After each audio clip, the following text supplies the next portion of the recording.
जागृत में किसी प्रकार की इच्छा का उदय होता है तो इच्छित पदार्थ की जब तक प्राप्ति नहीं हो जाती तब तक वो इच्छा उसके हृदय में कांटे जैसी चुभती है।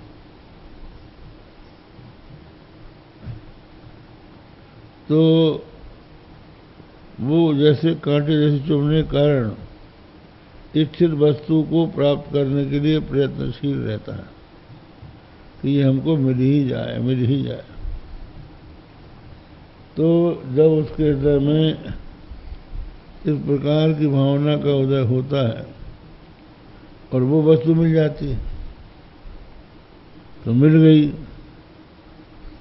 तो मिलते ही जो पहली इच्छा थी मिलने की, उस इच्छा ने दूसरी इच्छाओं को समाप्त कर दिया था।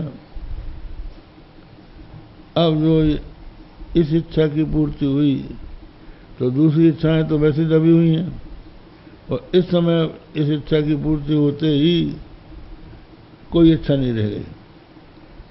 इच्छा से ही मन चंचल होता है। लोग पूछते हैं ना कि महाराज मन बहुत चंचल है, क्या करें? तो मन की चंचलता का कारण उसकी इच्छाएं हैं। अनेकों प्रकार की इच्छाएं मन में हैं और वो पूरी नहीं होती नहीं है, इसलिए व्याकुल है। तो इन इच्छाओं के अंत से वो निरीक्ष हो गया। निरीक्ष हो गया माने इच्छा के कारण जो चंचलता होती थी वो उस समय छूट गई और हृदय में अभीष्ट वस्तु की प्राप्ति से प्रसन्नता हुई। तो प्रसन्नता जो है ये सत्व गुण का कार्य है। प्रकाश उत्पन्न हो गया तो अंतःकरण में सत्वगुण आ गया और निश्चलता आ गई। तो निश्चल और निर्मल अंतःकरण में जो परमानंद स्वरूप आत्मा है उसका आभास हो गया, उसका प्रतिबिंब बढ़ गया, तो वो ये सुख का अनुभव करता है। पर उसमें कारण हो गया इच्छित विषय की प्राप्ति। इच्छित विषय की प्राप्ति से ही हमको सुख हुआ ये मान रहा है वो, ये उपाधि हो। आज अगर हमको ये न मिलता तो हम सुखी न होते, इसलिए फिर वो इच्छा करता है, फिर इच्छित वस्तु को प्राप्त करने का प्रयत्न करता है, तो ये भटक गया। जहाँ जो सुख था उस तरफ उसकी दृष्टि नहीं गई, तो यहाँ पर विषय उपाधि हो गई। स्वप्न में भी हमारा मन अनेकों प्रकार की कल्पना कर लेता है, तो अनेकों प्रकार की कल्पनाओं से हमारे मन में स्वप्न में कोई इच्छा है, उस इच्छा की पूर्ति हुई, मन में प्रसन्नता हुई, तो वहाँ भी चैतन्य का प्रतिबिंब पड़ जाएगा, आत्मा का परमानंद स्वरूप आत्मा का प्रतिबिंब पड़ गया, तो स्वप्नजन्य सुख हो गया। अब हम समझते हैं कि अच्छा स्वप्न आया इसलिए हम वहाँ सुखी हो गए, कोई अच्छा दृश्य दिख गया आपको, तो यहाँ तो कोई न कोई बाहरी कारण मनुष्य के मन में रहता है।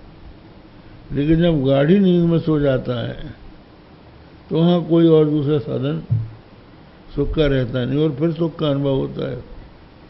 तो वहाँ सीधे सीधे अनुभव हो जाता है कि सुख आत्मा का स्वरूप है।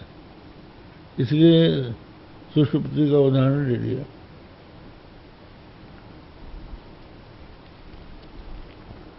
तो ये बोले यद्यपि सुख प्रत्यक्ष मात्रम आत्मस्वरूप सुखमेव, सुख का प्रत्यक्ष मात्र आत्मस्वरूप सुख ही है, उसी को विषय करता है सुख का प्रत्यक्ष।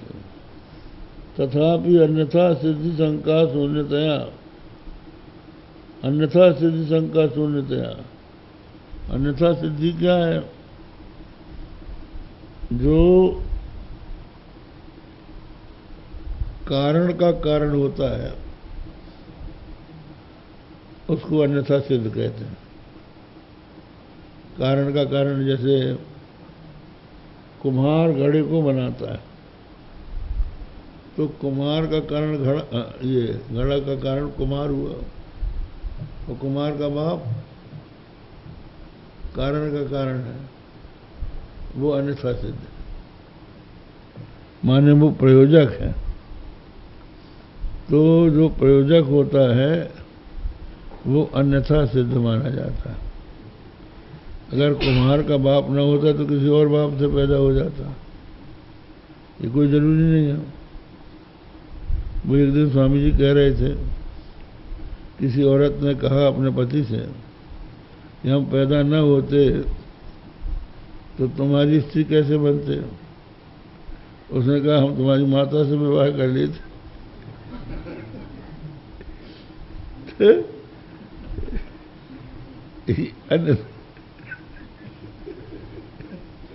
अन्यथा सिद्ध बात है।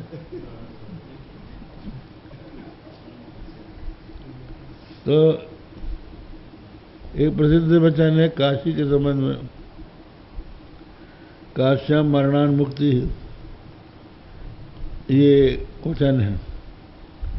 और उपनिषद कहते हैं कि ऋते ज्ञानान्न मुक्ति, बिना ज्ञान के मुक्ति नहीं हो सकती। और पुराणों में कहा काश्याम मरणान मुक्ति, तो मरणात यहाँ जो पंचमी है, तो क्या काशी मरने से मुक्त होता है?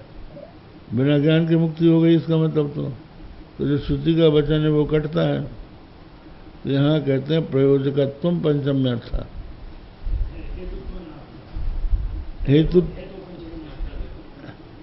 हेतु ज्ञान है, मुक्ति का हेतु ज्ञान है, हेतु का हेतु है ये। क्योंकि जब काशी में मनुष्य मरता है तो भगवान शंकर उसको ज्ञान का उपदेश देते हैं।